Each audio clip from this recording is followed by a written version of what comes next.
Samajwadi party, उसके मुखिया, उसके लोग इतने ही बुरे थे तो 2022 में ओम प्रकाश राजभर जी इस तरह से मऊ की धरती पे, आप भी थे उसमें, मैं सामने खड़ा था, इस तरह से हाथ पकड़ करके 2022 का मुख्यमंत्री लेकर आए हूँ, ये कहने की क्या जरूरत। समाजवादी पार्टी को खाली मुसलमान वोट देना बंद कर दे, मुसलमान खाली वोट देना बंद कर दे। अगर हाँ, मैं आपको बता दूं, मुसलमान वोट देना बंद कर दे तो इस आजमगढ़ में एक ठो प्रधान नहीं बना पाएंगे, एक ठो जिला पंचायत नहीं बना पाएंगे। ये मुसलमानों के वोट पर राजनीति करते हैं। देवरिया के सांसद हैं समाजवादी पार्टी के, उन्होंने निशाना साधा, बहुत बुरे बुरे शब्दों का इस्तेमाल किया। और फिर अभी कल की बात है, कैबिनेट मंत्री अनिल राजभर जो भारतीय जनता पार्टी के नेता हैं, उन्होंने भी सुभाषपा सुप्रीमो के ऊपर निशाना साधा। तो क्या क्या कहना है इस पे? आप जिसके साथ हैं वही आपके, आप मुसलमानों को न्याय, मुसलमानों को सामाजिक अधिकार, बीजेपी के पाले में बैठ करके इस तरह की बात करें। आप बताइए, समाज मुसलमानों को आपको न्याय दिलाना है तो बीजेपी का संगठन छोड़कर, क्योंकि ये बात तो जग जाहिर है कि बीजेपी मुसलमानों को लाइक नहीं करते, मुसलमान बीजेपी को लाइक नहीं करते, ये तो मतलब किसी से छिपा नहीं है। तो आप अगर मुसलमानों के हक अधिकार की बात करेंगे तो मुसलमानों के खाने में आइए, जो पार्टियां मुसलमानों के बारे में सोचते हैं उनके खाने में आइए, उनके पक्ष में आइए, तब ना बात बनेगी। समाजवादी पार्टी की यही एक नियत है कि एक सामान्य कार्यकर्ता राजनीति में न आए और यहाँ जो स्थापित है ये हमेशा स्थापित रहे। भारतीय समाज पार्टी यही बात कहना चाहती है। अगर आपको घमंड है कि ये हमारा गढ़ है तो 27 में पता चल जाएगा। हम लोग सोने के चम्मच में खा करके विरासत में, सियासत में नहीं आए। कुछ लोग तो विरासत, सियासत जो है विरासत से मिल करके आए हैं ना। यहाँ के अखिलेश जी को संघर्ष से मिला है। श्री मुलायम सिंह यादव जी धरती पर नहीं है, अगर वो नहीं होते क्या श्री अखिलेश यादव मुख्यमंत्री बन जाते? जिंदगी में नहीं बन पाते। आप लोग तो सरकार में, फिर रोहिणी आयोग की सिफारिशों को लागू क्यों नहीं करा? इन लोगों ने तो झूठ बोल करके चुनाव लड़ा। 2024 का पूरा चुनाव झूठ पे रहा और झूठ आरक्षण खत्म होने का था, झूठ संविधान खत्म होने का था, झूठ वोट का अधिकार छीनने का था। अनिल राजभर हैं क्या लोडर हैं कि लीडर हैं? वो कहते हैं कि हम समाज को बेचते हैं। क्या वो समाज के नहीं है? वो भी बिक गए हमसे। उनके परिवार के लोग समाज के नहीं है क्या? उनके परिवार को हमने बेच दिए।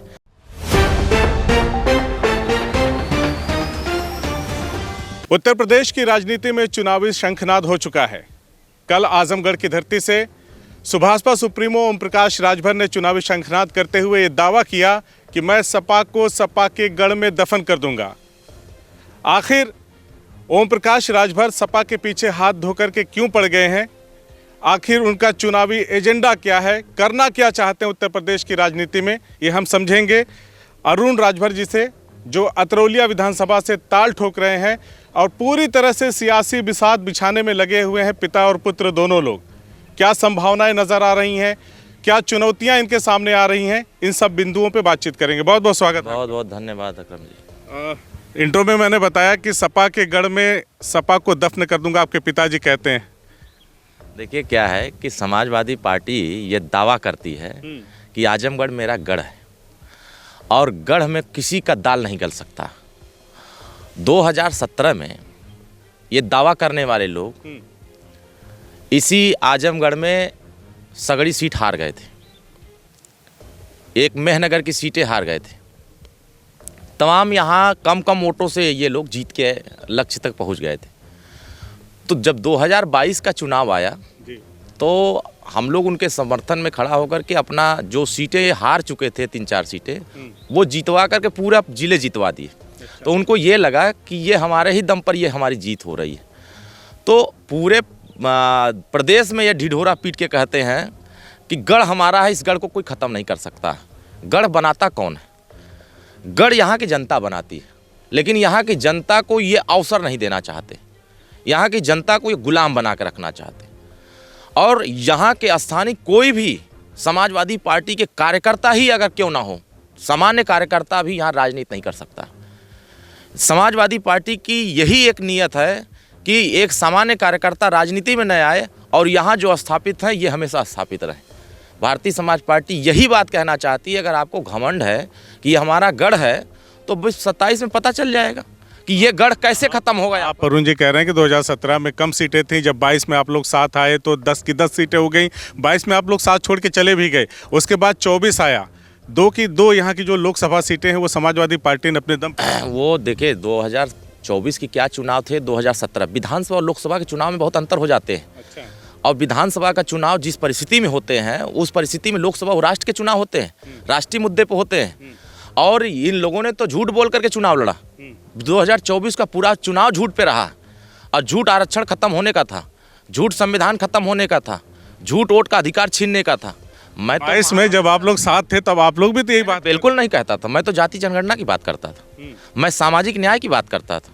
क्या कभी आपने श्री अखिलेश यादव जी को जुबान से इसी आजमगढ़ में आए तो कभी सुना कि जो सामाजिक न्याय की बात माननीय ओम प्रकाश राजभर जी कर रहे हैं, हम वहाँ से हटने के बाद कभी उनके जुबान से निकला कि सामाजिक न्याय समिति की रिपोर्ट लागू होनी चाहिए? क्या रोहिणी आयोग की रिपोर्ट लागू होनी चाहिए?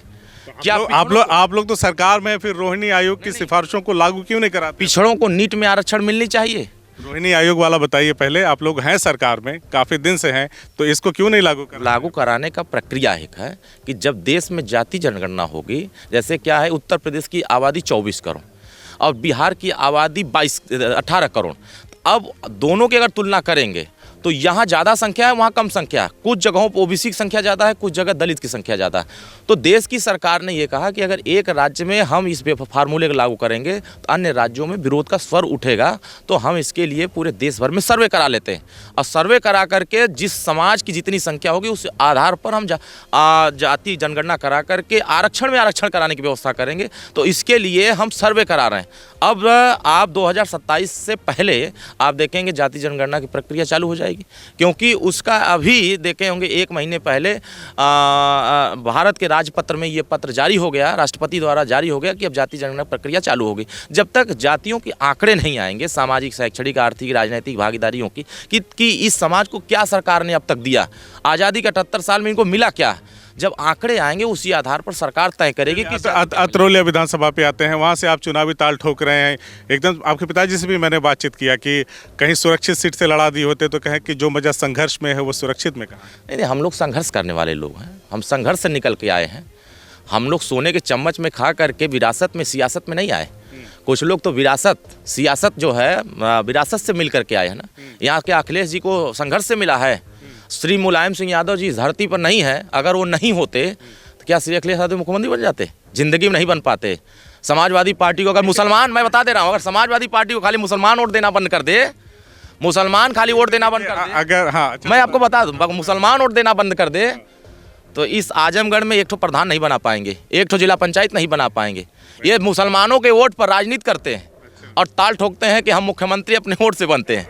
मुसलमान खाली हट जा तो ये 6% यादव लेकर के वो मजबूत, जो आप बता रहे हैं ना, मजबूत यादव लेकर के सरकार नहीं बना सकते। ये बात एहसास हो रहा है मुसलमानों को भी कि हम ठगे जा रहे हैं, हम दरी बिछाएंगे, अब हम दरी नहीं बिछाएंगे, अब हम संघर्ष के रास्ते पर जा करके एमआईएम वाली भाषा बोल रहे हैं। नहीं, एमआईएम की बात नहीं कर रहा, मैं तो अपनी बात कर रहा हूँ। हम सामाजिक न्याय की बात, क्या मुसलमानों को शिक्षा नहीं मिलनी चाहिए? मुसलमानों को सामाजिक न्याय नहीं मिलनी चाहिए? न्याय हर समाज को मिलनी चाहिए, और हम हर समाज की बात कर रहे हैं, हर समाज को न्याय दिलाने की बात कर रहे हैं, हम कमजोर को आगे बढ़ाने की बात कर रहे हैं। समाजवादी आप मुसलमानों को न्याय, मुसलमानों को सामाजिक अधिकार, बीजेपी के पाले में बैठ करके इस तरह की बात करें? आप बताइए, समाज मुसलमानों को आपको न्याय दिलाना है तो बीजेपी का संगठन छोड़कर, क्योंकि ये बात तो जग जाहिर है कि बीजेपी मुसलमानों को लाइक नहीं करते, मुसलमान बीजेपी को लाइक नहीं करते, ये तो मतलब किसी से छिपा नहीं है। तो आप अगर मुसलमानों के हक अधिकार की बात करेंगे तो मुसलमानों के खाने में आइए, जो पार्टियां मुसलमानों के बारे में सोचते हैं उनके खाने में आइए, उनके पक्ष में आइए, तब ना बात बनेगी। आप रहेंगे बीजेपी के साथ और कहेंगे मुसलमानों का हक अधिकार दिलाएंगे। सामाजिक न्याय कैसे मिलना चाहिए? आप बताइए, सरकार योजना लेके आ रही है आवास देने की, क्या उस पर लिखा हुआ है कि मुसलमानों को नहीं मिलेगा? सरकार लेके आ रही है गैस कनेक्शन देने का, क्या उस पर लिखा हुआ है कि इनको गैस कनेक्शन नहीं मिलेगा? मुसलमान, वहाँ सरकार दे रही है राशन बांटने का, क्या वहाँ लिखा हुआ है कि सबसे ज़्यादा सरकार की योजनाओं का अगर लाभ कोई उठा रहा है इस सरकार में, इस देश की सरकार में, तो मुसलमान उठा रहा है?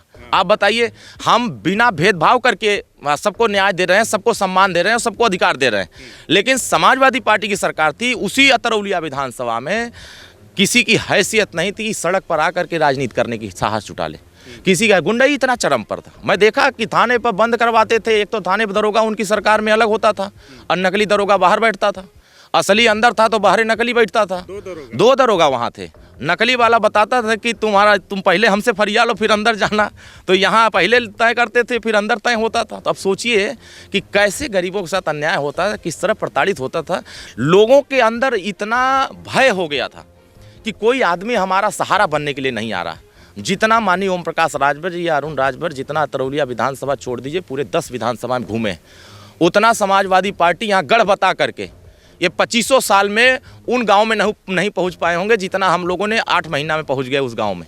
सोचिए कि किस एक मंत्री, पंचायती राज मंत्री वो भी थे, हम दोनों की तुलना करेंगे अगर, एक पंचायती राज मंत्री समाजवादी पार्टी की सरकार में थे और एक पंचायती राज मंत्री भारतीय जनता पार्टी एनडीए सरकार में, दोनों की तुलना में करेंगे तो एक डाक बंगले में जाते हैं तो उनकी सेना गट्टा बांध करके धक्का मार करके गरीब को भगा देती, और एक मंत्री ऐसे हैं जो गरीब के दरवाजे पर खुद चल के जा रहे हैं। फर्क देखिए, किसी गरीब के दरवाजे पर। अब यहीं पे एक सवाल जनता भी कहती है, जब हम जनता के बीच में जाते हैं तो उनका ये कहना है कि अगर समाजवादी पार्टी, उसके मुखिया, उसके लोग इतने ही बुरे थे तो 2022 में ओम प्रकाश राजभर जी इस तरह से, मऊ की धरती पे आप भी थे उसमें, मैं सामने खड़ा था, इस तरह से हाथ पकड़ करके 2022 का मुख्यमंत्री लेकर आए हूँ, ये कहने की क्या जरूरत थी? इसलिए कि उन्होंने क्या जरूरत थी? एक नारा क्यों गए थे? वो नारा दिए थे, नई सपा है नई हवा। अच्छा। तो हमको लगा कि अब सब पुराना जो भ्रष्टाचार है या गुंडागर्दी है, ये जो लोगों को सताने वाला प्रक्रिया है, ये खत्म करने वाली बात है, इसलिए नई बात हो रही।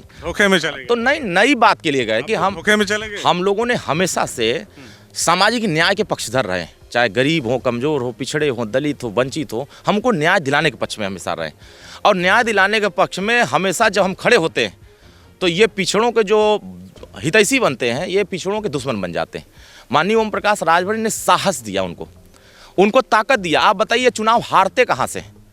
इस गढ़ में अगर वो जीत गए, पूर्वांचल की गढ़ में, बलिया जीते, आजमगढ़ जीते, मऊ जीते, गाजीपुर जीते, चंदौली जीते, जौनपुर जीते, कुशीनगर जीते, देवरिया, आप उठाकर देखिए जहाँ ये जीते।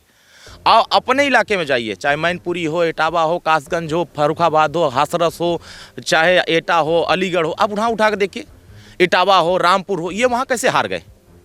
गढ़ वहाँ नहीं था, बताते थे कि हमारा वहाँ तो सब बम है, और यहाँ माननीय ओम प्रकाश राजभर ने सहारा दे दिया। तो वैसे लोग ये कहते हैं कि अगर अखिलेश जी 22 में साथ नहीं होते या आप लोग अखिलेश जी के साथ नहीं होते तो ज़ोराबाद की सीट भी हार गए होते मंत्री। तो उससे पहले क्या हम लोग हार गए थे?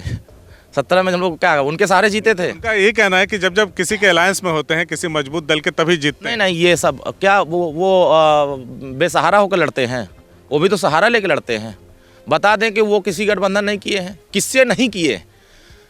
न मायावती छूटी है, न भाजपा छूटी है उन पार्टी से, न कांग्रेस छूटी है, न छोटे छोटे दल। कौन छूटा है? उन सबको तो लेके लड़ के देख चुके हैं, कौन बचा है उनके साथ? नहीं। भारतीय समाज पार्टी दुइया पार्टी के साथ खाली गई तो चिंता उनको पड़ गई कि अरे अब तो क्या होगा मेरा। अब उनको पता चला आगे मेरा क्या होगा। जिस तरह बिहार का रिजल्ट आया है ना, उसके बाद से उनको नींद नहीं आ रही। वो नींद से बेहाल हो गए हैं कि अब जो 47, जो हम 2017 में 47 पे थे और बिहार में 79 पद थे, वहाँ अपने रिश्तेदार को जिताने गए थे, तो वो बेचारे तो 87 से आ गए 25 पर, और ये 47 से पहुंच गए 111। तो सोच रहे हैं कहीं 27 में 17 पर नहीं आ जाए। उनको चिंता इस बात की सता रही। देखिए, हम लोगों का लक्ष्य है किसी को हराना और किसी को जिताना नहीं। हमारा एक लक्ष्य है सामाजिक न्याय का। जहाँ जहाँ समाज के साथ अन्याय होता है, जहाँ समाज को आप सामाजिक अन्याय की बात कर रहे हैं, जो अन्याय है उसके खिलाफ लड़ते हैं। बहुत सारे लोग, आप जब मैं आपकी न्यूज़ पोस्ट करता हूं तो नीचे कमेंट बहुत सारा आता है कि अपने समाज को न्याय दिला ही नहीं पा रहे हैं और जा रहे हैं दुनिया भर का बखेड़ा कर। कहाँ न्याय नहीं मिलता? कहाँ हमने समाज के साथ जहाँ भी जुल्म हुआ हो, आप बताइए। जितने आरक्षण के मुद्दे पे कहा जाता है कि ऐसे देखिए, जो लोग आरक्षण की बात करते हैं ना, उनको आरक्षण से कोई लेना देना नहीं। ये सब राजनीतिक बात करते हैं, ये सब सिर्फ एक दूसरे पर आरोप प्रत्यारोप। आरक्षण की भाषा खुद ही नहीं जानते हैं। आरक्षण से समाज को कैसे लाभ मिलेगा? ये लोकसभा में 37 सांसद हैं समाजवादी पार्टी के, और कांग्रेस के भी सांसद हैं। क्या उस दल का सांसद कभी समाज के बीच में वहाँ सदन में खड़ा होकर बोलता है कि राजभर को, चौहान को, बिंद को, प्रजापति को, लोहार को आरक्षण मिलनी चाहिए, या अति पिछड़े वर्गों को आरक्षण मिलनी चाहिए, अति दलित को मिलनी चाहिए, या जो पिछड़े वर्ग में कमजोर उनको मिलनी चाहिए? कभी नहीं बोलते हैं। ये सदन में जहाँ कानून बनता है वहाँ बोल नहीं पाते हैं, वहाँ तो सुर्ती मल के खाते हैं। वहाँ जब प्रस्ताव पास होता है, हाथ उठाया जाता है तो झपकी मारते हैं। जब हाथ उठाते हैं, क्या किस बात के लिए हाथ उठाया गया, अरे पता नहीं चला, ये बात है वहाँ। तो आप सोचिए, 37 सांसद थे ना, कह रहे थे कि हम 37 सांसद हम सरकार बना लेंगे। अभी गए थे महाराष्ट्र चुनाव लड़ने, सभी 37 सांसद को भेजा गया था, सभी से MLA को भेजा गया था, कई ठो सीट जीत के आए। बड़ा दावा कर रहे थे कि एकदम हम वहाँ BMC जीत जाएंगे, हम नगर सेवक बना लेंगे, ये कर लेंगे, वो कर लेंगे। हवा तो निकाल दिया ओवैसी जी ने। अच्छा चलिए, विपक्षी पार्टियों की अगर बात करें तो समझ में आता है जो आपके गठबंधन के साथी हैं भारतीय जनता पार्टी के, वो आपके पिताजी पे निशाना साधते हैं। जैसे देवरिया के सांसद हैं समाजवादी पार्टी के, उन्होंने निशाना साधा, बहुत बुरे बुरे शब्दों का इस्तेमाल किया। और फिर अभी कल की बात है, कैबिनेट मंत्री अनिल राजभर जो भारतीय जनता पार्टी के नेता हैं, उन्होंने भी सुभाषपा सुप्रीमो के ऊपर निशाना साधा। तो क्या क्या कहना है इस पे? आप जिसके साथ हैं वही आपके खिलाफ? देखिए, हमेशा से लोग फलदार वृक्ष पर ढेला मारते हैं। कभी देखा है कि लिटोरा के पेड़ पर कोई मारता हो ढेला? कभी देखा है? कभी किसी जिस पेड़ में वृक्ष में फल न आए, कभी देखा है उस पर कोई फिर ढेला मारता है? हमेशा लोग ताकतवर आदमी पर ढेला चलाते हैं। कभी कमज़ोर का कोई विरोध नहीं करता, हमेशा से ताकतवर व्यक्ति का। अब लोगों को ये लग रहा है हमारी दुकानदारी चल रही है, बंद हो जाएगी। मैं दावे के साथ कह सकता हूँ, चैलेंज कर सकता हूँ कि जिस दल में जो राजनीति करने वाले लोग हैं वो अपना झंडा उस दल का हटा दें और समाज के बीच में आकर के 500 लोगों को इकट्ठा कर दें, हैसियत पता चल जाएगी। 500 लोगों को इकट्ठा नहीं कर पाएंगे। यानी अनिल राजभर की कोई हैसियत नहीं? मैं किसी इंडिविजुअल एक उस परिप्रेक्ष्य में मैं लोडर और लीडर की बात करता हूँ। लीडर वो होता है जो समाज के लिए लड़ता है। आप बताइए, ये कहते हैं कि समाज को हम अनिल राजभर हैं क्या, लोडर हैं कि लीडर हैं? वो कहते हैं कि हम समाज को बेचते हैं। क्या वो समाज के नहीं हैं? वो भी बिक गए हमसे। उनके परिवार के लोग समाज के नहीं हैं क्या? उनके परिवार को हमने बेच दिए। ये मूर्ख बनाने वाली भाषा, ये बचकानी वाली भाषा, ये उनके बयानों से शोभा नहीं देता। उनके पिताजी जब जिंदा थे, स्वर्गीय रामजीत राजभर जी, वो बहुत सम्मानित आदमी थे। उन्होंने बसपा की भी राजनीति किया, ये भी सपा की राजनीति की है, और ये सपा से निकल करके आए हैं और जो बड़ी बड़ी बातें कर रहे हैं, किसके रहमो करम पर आए? अगर ये भारतीय समाज पार्टी पीला झंडा और महाराजा सुहेलदेव राजभर का पताका नहीं फहरता ना, तो आज भी ये गुलामी करते किसी और का। और सच्चाई यही है कि माननीय ओम प्रकाश राजभर जी ने पीला झंडा और छड़ी निशान जब से बनाया है, अच्छे अच्छे लोगों की नींद हराम हो गई है, क्योंकि दुकानदारी चल नहीं रही है। अब लोडर बेचारे कह रहे हैं कि 27 में हमारा क्या होगा। अब बतिया गरिया हुए नहीं नेता को। जो भी नेता खड़ा होता है इस राष्ट्रीय राजनीति में, किसी समाज का, वो किसी एक को दूसरे को टारगेट नहीं करता है, वो टारगेट करता है ओम प्रकाश राजभर। इसका मतलब ओम प्रकाश राजभर फलदार वृक्ष है। वो फल देने लगे हैं, कार्यकर्ताओं को साहस देने लगे हैं। कार्यकर्ता इनके फौज की तरह बढ़ते जा रहे हैं, इनकी ताकत दुगनी बढ़ती जा रही है, इनके कारमा बढ़ रहे हैं। तो वो बेचारे सोच रहे हैं कि हमारे साथ क्यों नहीं लोग आ रहे हैं, इसीलिए वो बेचैन है। और उनका क्या है कि अब जो जैसा बोलता है, जिसकी जैसी करनी उसकी वैसी भरनी, उनके साथ जो जैसा कर रहे हैं उनको उससे गाली मिल रही है। हम उनको क्यों कहेंगे ऐसा करें आप वो ऐसा करिए, हमें उनसे बहुत वो नहीं है। वो भी समाज के हैं। आरोप जो लगाते हैं कि इस तरह से वोट बेचते हैं या समाज को बेचते हैं, तो भाई समाज तो आप भी हैं, हमने आपको भी बेच दिया है। अगर इस धरती पर कहीं वोट बेचने वाली मशीन हो तो बता दें, वोट बेचने वाली दुकान हो तो बता दें। बाबा साहब अम्बेडकर जी ने जो वोट का पावर दिया है, जितनी पावर उनका है उतना पावर माननीय ओम प्रकाश राजभर जी का। और जितनी दमदारी से माननीय ओम प्रकाश राजभर जी सरकार से लड़के बात करते हैं। अभी आया था बात, अभी जब ये भर्ती आई थी जिसमें पिछड़े वर्गों का कोटा कम कर दिया गया था, क्या सपा इस मामले पे अपनी बात कहती है कि हमारी वजह से हमने इस मामले को उठाया, इस वजह से चीज़ें हुई, आप अपनी बात कहते हैं। चलिए, मैं आपके विधानसभा से जुड़ा हुआ एक प्रश्न लेता हूँ, आखिरी सवाल है मेरा। छड़ी घुमाते घुमाते आपके पिताजी ने राजभर समाज के लोगों को डंडा पकड़ा दिया है। लोग कह रहे हैं, आपके भी लोग कह रहे हैं, विपक्ष के लोग हमला कर रहे हैं कि अपने बेटे को तो सांसद और विधायक का टिकट देंगे और दूसरे के बेटे को डंडा थमाएंगे ताकि वो कानून व्यवस्था को तोड़े और जेल चला जाए। अरुण राजभर क्या कहें? बहुत सारे ऐसे नौजवान हैं जो लोग ये बात करते हैं। राष्ट्रवीर महाराजा सुहेलदेव राजभर का जो प्रतीक है वो पीताम्बर है, और जो उनका संघर्ष रहा वो स्वाभिमान का संघर्ष रहा, समर्पण का संघर्ष रहा, इस राष्ट्र की रक्षा करने का रहा। इस देश में हमने शासक चलाया, इस देश में हमने राष्ट्र की रक्षा किया और समाज की सुरक्षा किया। और समाज की सुरक्षा करने के लिए जिन लोगों को ये लग रहा है कि हमने उनको डंडा नहीं थमाया, उनको एक साहस दिया, उनको एक सही रास्ता दिया, उनको एक प्रेरणा दिया गया कि इस हथियार से, जो लोग कहते थे कि ये बिना लाइसेंस का हथियार, ये आज का लाइसेंस का हथियार नहीं है, ये 2003 का है। जिन लोगों को भ्रम है कि ये आज दिया गया है, ये 2003 का दिया गया। और इससे पहले एक बहुत बड़ा अभियान 10,000 नौजवानों के साथ प्रशिक्षण हुआ था बलिया में, नरहेजी इंटर कॉलेज के मैदान में। उस कॉलेज के बाद 1,500 से ज़्यादा बच्चे और 6,500 से ज़्यादा लड़कियां अलग अलग जगहों पर स्थापित हुई। नौकरियों में शामिल हुई, अलग अलग जगहों पर ट्रेनिंग करके कामयाब हुई। बहुत ज़्यादा लोग टीचर बन गए, बहुत ज़्यादा लोग सिपाही बन गए, बहुत ज़्यादा लेखपाल बन गए, बहुत सारे। डंडा क्यों दिया गया? देखिए, वो डंडा नहीं है, वो एक पहचान है। जैसे हमारी छड़ी है, ये छड़ी से देश में गांधी जी ने देश को आज़ादी कराया था। तो ये छड़ी उन नेताओं के लिए है जिनको लगता है कि भारतीय समाज पार्टी ने जो ताकत पैदा किया है, इस ताकत को रोक दिया जाएगा। तो अब तो वो नौजवान संघर्ष करने वाला है, उसको ये पता है कि हम अगर पढ़ेंगे, जैसे उसको अब इंजीनियर बनना है। आपने देखा उस दिन कि हमने सूबेदार, तमाम आईएएस, तमाम आईपीएस, तमाम इंजीनियर, तमाम डॉक्टर को जो रिटायर्ड हो चुके हैं, उनसे हम ट्रेनिंग करा रहे थे, प्रशिक्षण करा रहे थे कि आपको जिस डिपार्टमेंट में जाना है, उस डिपार्टमेंट में आपको जाने के लिए जो तकनीकी खामियां आती हैं, जो कमजोरी आती है, उसको कैसे दूर करेंगे, उसकी ट्रेनिंग कराई जा रही थी। अब उसके लिए हमें हाथ में हाथ डालना हो तो नहीं होगा। उनको एक दूसरे से लाठी में लाठी करके हम उनको खड़ा कर रहे थे कि मैदान में आपको अगर युद्ध में जाना है तो युद्ध में आप धराशायी नहीं होंगे, आप कामयाब कैसे होंगे, उसके लिए काम करना है। तो उनके प्रति शिक्षा हमारा है, लक्ष्य है शिक्षा। वो पहले शिक्षा ग्रहण कर रहे हैं, शिक्षा के साथ साथ ट्रेनिंग करा रहे हैं। अगर आपको सिपाही में भर्ती होना तो क्या आपको दौड़ना नहीं पड़ेगा? फौज में जाना है तो आपको सीना और आपके फिटनेस नहीं देखा जाएगा क्या? वैसे ही ला करके छोटे आदमी को, मोटे आदमी को रख दिया जाएगा? उसका भी एक तरीका है, सबके एक मानक है। तो उस मानक में जो नौजवान इस प्रशिक्षण में कामयाब होता है, वो अलग अलग जगहों पर जाता है, अलग अलग कामयाब होता है, अलग अलग स्थापित होता है। अभी हम देख रहे हैं कि बहुत सारे लड़के हमारे साथ चलने वाले जो सिपाही हैं, वो भी उस समय के ट्रेनिंग पास किए हुए थे, आज मंत्री जी के साथ चलते हैं। अब सोचिए कि वो कहते हैं साहब, अगर हम लोग प्रशिक्षित नहीं हुए होते तो हम सिपाही नहीं बन पाते। बहुत सारे लोग। अच्छा, दूसरी बात, इन नौजवानों को भी ये पता चलना चाहिए कि हम सिपाही कैसे बनेंगे, हम दरोगा कैसे बनेंगे, हम आईएएस आईपीएस कैसे बनेंगे। इसके लिए वही आरक्षण है जिस आरक्षण से अभी 62,244 पुलिस की भर्ती की एक साथ सामूहिक रूप से नियुक्ति पत्र बांटी गई। मालूम है उसमें कितने लोग छटे हैं?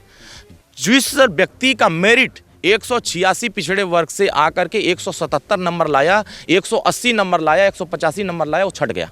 लेकिन 186 वाला हो गया, 210 वाला हो गया, 146 वाला हो गया। अगर यही कोटे में कोटा हुआ होता और ये ट्रेनिंग हमारी वो आगे बढ़ा होता तो शायद उसमें से, इस ट्रेनिंग से कम 3,000-4,000 लड़के कामयाब हो जाते। तो वो एक दूसरा ये रास्ता है। तीसरा ये रास्ता है आरक्षण से इनको सही दिशा में ले जाने का।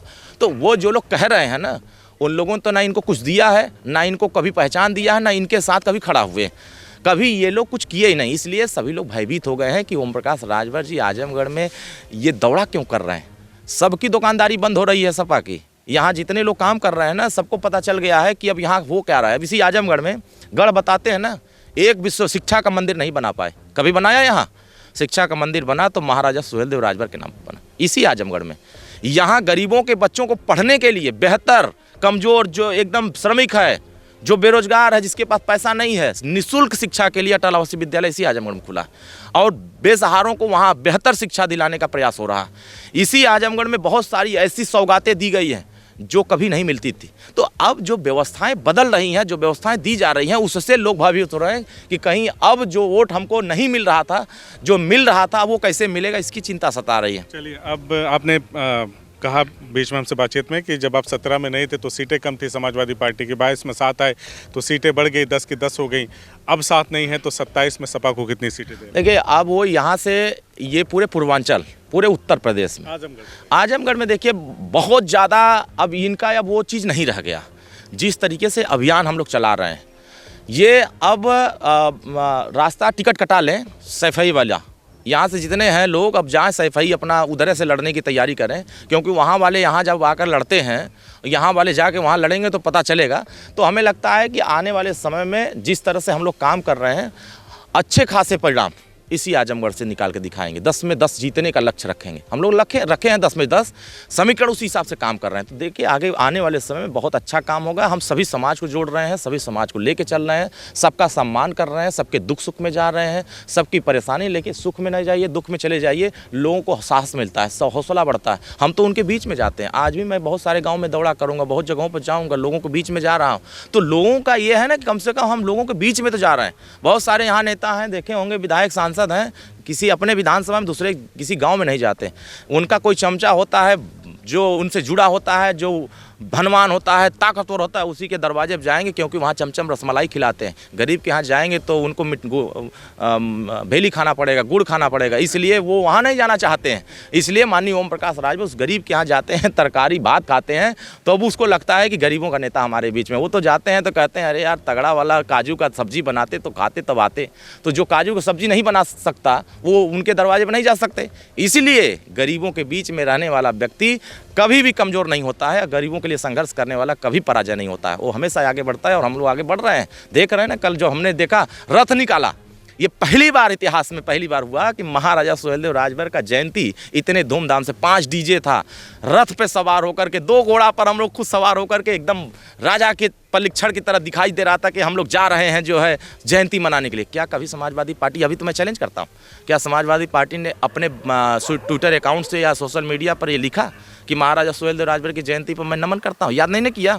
अब सोचिए, आएगा टाइम जब वोट का तो याद करना शुरू कर। जब उनके जन्मदिन पर याद नहीं कर रहे हैं, उनके विजय दिवस को आप नहीं स्वीकार कर रहे हैं, उनके साहस पराक्रम को, उनकी वीरता को, उनको स्वाभिमान को आप नहीं सम्मान दे रहे हैं, तो फिर कहाँ सम्मान दे रहे हैं? तो पता चलेगा आने वाले समयों में। कैप्चर तो आप लोगों ने कर लिया तो कहाँ से देंगे? वो तो यही कहते हैं कि आप लोगों ने एकदम से कॉपीराइट कर लिया है। लोगों का मन बन गया है बदलाव का, लोगों का मन बन गया है कि अब विकल्प, अब एक नई ऊर्जा के साथ, नई ताकत के साथ लोग परिवर्तन के मूड बना लिए हैं। देखिएगा, ऐसा अंदर अंदर खेल हो रहा है कि जो लोग आंकड़े छुपाते थे, ये लोग आंकड़ों छुपाते हैं, इतना झूठ बोलते हैं। अतरौलिया में 3000 राजभर बताते हैं। अब आप बताइए कि कल मैं जिस गांव में था, अकेले 5000 उसी गाँव में वोट था। लोग कह रहे हैं कि बताइए हमको कितना छुपा के रखा जाएगा। अब तो गोंड भी कह रहा है कि ओम प्रकाश राजभर संघर्ष करो, हम आपके साथ। प्रजापति कह रहा है संघर्ष करो, आपके साथ। लोहार कह रहा है संघर्ष करो, आपके साथ। विश्वकर्मा कह रहा है संघर्ष करो, आपके साथ। चौहान कह रहा है, प्रजापति कह रहा है, ब्राह्मण कह रहा है, क्षत्रिय कह रहा है, यादव कह रहा है, मुसलमान कह रहा है कि संघर्ष करो, हम आपके साथ। अब सोचिए, जब हर वर्ग के लोग हमारे साथ खड़े हो रहे हैं तो अच्छे अच्छे लोगों की जो दुकानदारी बंद हो रही है तो उनकी छटपटाहट बढ़ेगी। आने वाले समय में आप देखिएगा कि इसी आजमगढ़ में जो लोग कहते हैं कि ओम प्रकाश राजभर का क्या है, तो वो क्या है वो आने वाले 27 में पता चलेगा कि यहाँ क्या है और क्या लोग बता के रखे थे। इस इतिहास से नई क्रांति आएगी और नई परिवर्तन की अभ्यास लिखा जाएगा और किताबों में दर्ज होगा कि जहाँ 10 में 10 कहा जाता था कि हमारा गढ़ है, तो उस गढ़ को यहाँ से ख़त्म करने का भी संकल्प भारतीय समाज पार्टी एनडीए गठबंधन लिया है। ये आने वाले समय में यहाँ इतिहास हम लोग खुद रचेंगे और अच्छे अच्छे नेताओं को नेतागिरी करना सिखा दिया जाएगा। चलिए, अरुण राजभर जी ने जो दावे किए हैं समाजवादी पार्टी को लेकर के, आप कमेंट करके बताइएगा इनके दावों में कितना दम है, या ये दावे सिर्फ हवा हवाई हैं, चुनावी माहौल में गढ़े गए दावे हैं। आप इनकी बात से कितना इत्तेफाक रखते हैं, हमें कमेंट करके ज़रूर बताइएगा। बाकी हमसे बातचीत करने के लिए आपका बहुत बहुत धन्यवाद। बहुत बहुत धन्यवाद। CIB इंडिया न्यूज की सभी खबरों को देखने के लिए लाल रंग की बटन को दबाकर चैनल को सब्सक्राइब जरूर करें, घंटी जरूर दबाएं ताकि हमारी सभी खबरों के नोटिफिकेशंस आप तक पहुंचते रहें।